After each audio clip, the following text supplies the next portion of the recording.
Hello and welcome to the Great Big Indian Wellness Show. My name's Tony Patty, your host for today. And right here on the Great Big Indian Wellness Show today, we're going to be talking about it's never too late. We're talking about yoga, self-improvement, meditation, and bringing peace into your life as we go through the basics of meditation and yoga. So what are we going to be covering today? Well, where do we start? Is this something we should be doing daily? And if so, how? And also, what is yoga? And is it good for your abs? And what is meditation? And is that good for you? And each of us are quite different in many ways. But how much time should we allow to feel change? Well, these are all great questions and important questions that we're going to get the answers to from our great panel of participants and people who've joined us today. I've got with us Kamu Palan, who is the director of the Palan Foundation. Now, Kamu Palan runs an authentic and personalized yoga organization, plus mudra classes daily. Now, while she offers one-to-one sessions, she also teaches to various groups and organizations. Kamu incorporates asanas, mudras, pressure points, hints on foods, chakras, and much, much more. Also, participants from all walks of life appreciate Kamu explaining in simple terms at every stage what the benefit of each action is.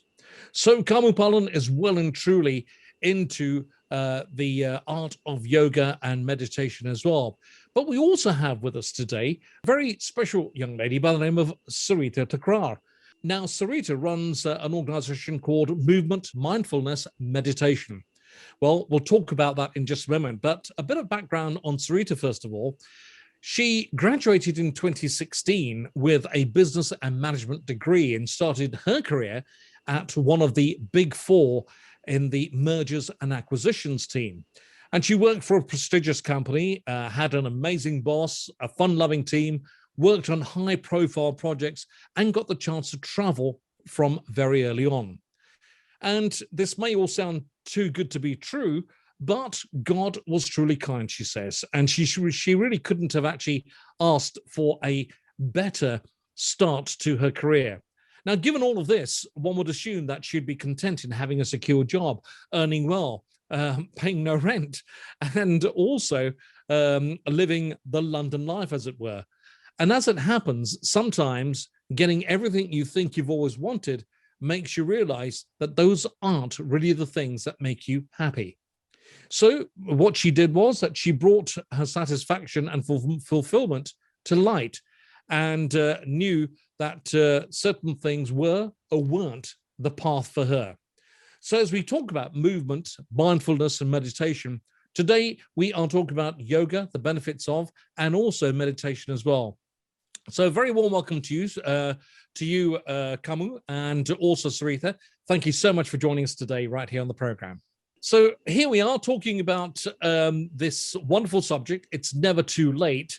Now, is it too late for meditation? Is it too late for yoga? Is it too late to understand the art of meditation and yoga? And what do we need to get into it? Great questions, I know, and very complex they may be. Kamu, perhaps I can start with you and talk about a little bit about your background, and let's talk about, is it too late or is it never too late to start?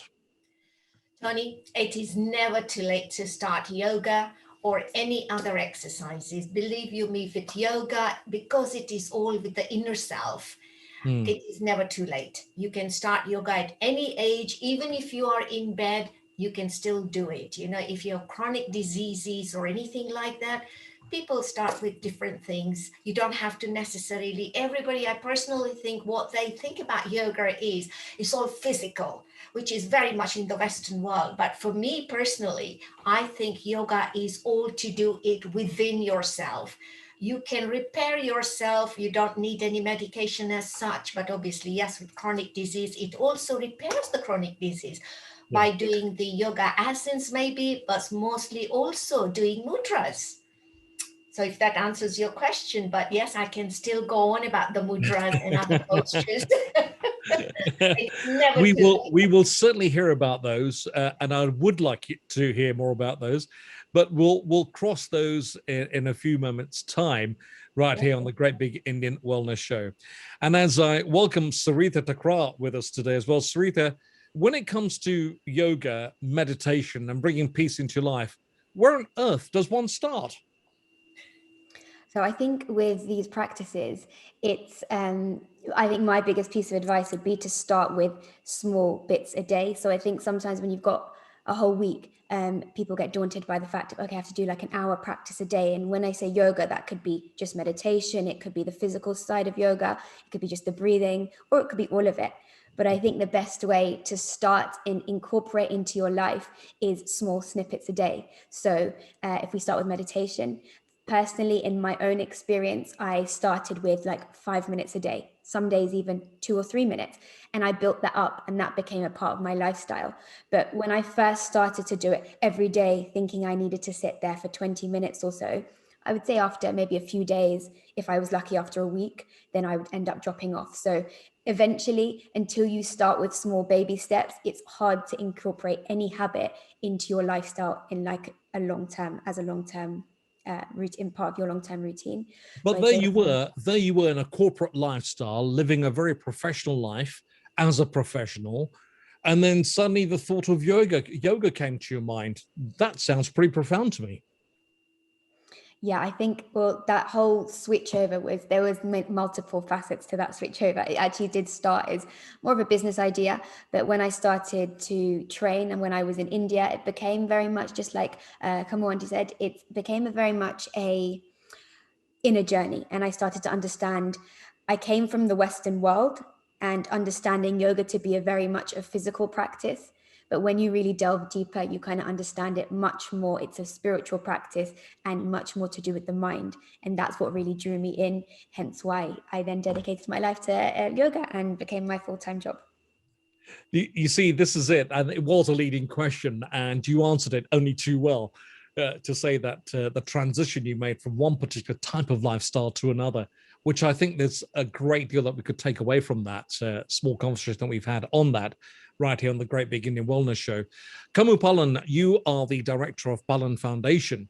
And as a personalized yoga plus mudra classes tutor and mentor, you told us about the effects of yoga on one's life and how you can improve your life.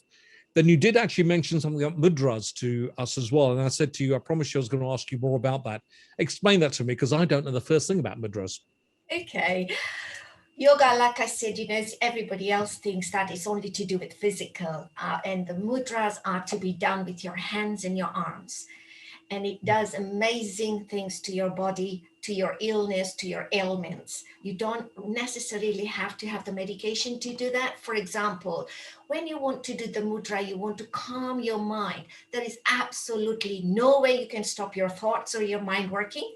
24/7, it is on. Even if you're sleeping, it has got going on. And with the mudras, you can actually still yourself very nicely, like for example, Gnan Mudra, which is done with the fingers, the index finger and the thumb, very feather touching, and the palms facing the sky, and you just close your eyes. You don't have to force the thoughts and the mind to stop. It will automatically stop because the energy Would you mind? I understand. I'm going to interrupt you there, and I'm going to allow you to carry on. But just as you mentioned that, what you do with your hands, your fingers, and things, for the benefit of our listeners and viewers today, would you mind just demonstrating that to us on screen so that we actually understand what you're saying? Would you mind doing that? Yes, sure. So the Gnan Mudra, for example, which stills your mind, you are supposed to be calm and cool, is done with the index finger. This is your index finger. The tips of the index finger and the thumb are feather touching, and the palms are going to be on your lap, palms facing the sky, and you just close your eyes, breathing in and out. Again, like I said, to keep your mind calm, it does not necessarily mean that you have to be into the mountains, into the nature, into all these water places, on the ocean, stuff like that. It can be done with the peace of your breathing, with your prana. And all that incorporates with the mudra. Like we say that when we do the mudras with the hands, because what they do is they've got 5 elements in your arms, in your fingers.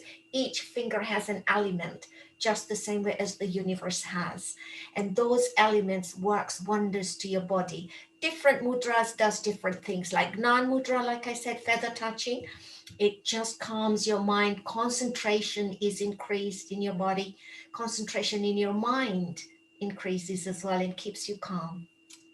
That's the Gnan mudra, just one of them. Wow. You mentioned 5 elements because you have 5 fingers. Sure. What are those 5 elements? Okay. Come. 5 elements are represented in your each finger. The thumb represents the fire, and the index finger represents the air, the space, the long finger, and earth is the ring finger, and the little finger is the water. Now, a lot of people say that, oh God, yeah, but how do you remember which finger is correctly done? We remember the names fire, water, but which is water, which is fire? So one little word that everybody has to remember is FASEW, F-A-S-E-W. F for your thumb, fire, A for air, space, earth, and water. FASEW. Wow. In old days, Yeah. when people wanted to go for a wee, they used to say, I'm going to, do you remember those? Yes. Yeah, I know that gesture. Yes, that's right. Yes. That represents your water, and it's amazing. Oh, wow. Okay. It's amazing, isn't it? Yes. You And see the ring that? finger. Yes. The ring finger. Why do we say the ring finger? Do you know this is connected to your heart? So when we get engaged or married, whatever, right. why do they put in this finger? The souls are getting connected. So it's from within. This is how beautiful the fingers and your mudras can work. My goodness, I've used my fingers for other things, but I'm not about to reveal that here. This is a family show. The Great Big Indian Wellness Show is where we're at, and I'm talking to Kamu Palan and also Sarita Thakrar, and we are talking about the art of yoga, meditation, and all the things that come with it as well. So if you have just joined us, a very warm welcome to you. We continue our conversation. Now, what an amazing revelation, Sarita, that was about learning about the 5 fingers. Here we go then. So to be able to understand how busy our lifestyles are, it's quite easy to go off track and lose balance.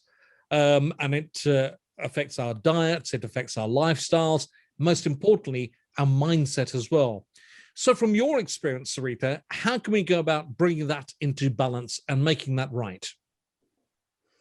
Yeah, so yeah, you're completely right, Tony, that our lifestyle, much more the modern lifestyle, is really like throwing us off balance. More stresses, we work longer hours. There's just a lot of more demands on our time. So I think the best thing I found personally is to get us a little bit more into balance is to have things set into our day, into our routine to kind of bring us back and a little bit more present. So for each person, it can be different, but for some people, it could be exercise, getting the body moving, especially those people that have office jobs, desk jobs, a lot of sitting, going from sitting on your desk to sitting in your car to then coming home, sitting on the dinner table. There's a lot of a sedentary lifestyle. And that can take us off balance because we're more stressed when we don't move, less blood circulation, a higher stimulation of the nervous system, all these kinds of things. So exercise, for some people, it's calming their mind through things like meditation. Some people could be doing breathing. Other people, it can just be stimulating your mind in different ways. That could be like learning a new instrument, learning a new language, doing something that puts you kind of in the flow state, something you enjoy, like playing a sport.